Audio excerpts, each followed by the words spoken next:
WhatsApp ভ্রমণ প্রিয় বাঙালি, কলকাতা থেকে মাত্র 3 ঘন্টার দূরত্বে কাটিয়ে যান আপনার দুদিন সমুদ্র সৈকতে।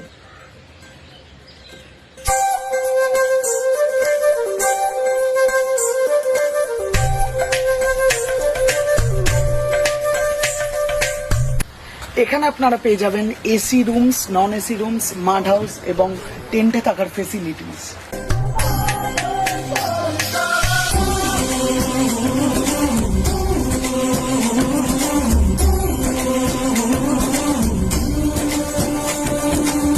মাত্র 1000 টাকায় পেয়ে যাচ্ছেন 5 রকম মেনু দিয়ে লাঞ্চ, যেখানে থাকছে ডাল, আলু ভাজা, সবজি, পমফ্লেট মাছ, চিংড়ি মাছ, চাটনি এবং সাথে থাকছে পাঁপড়।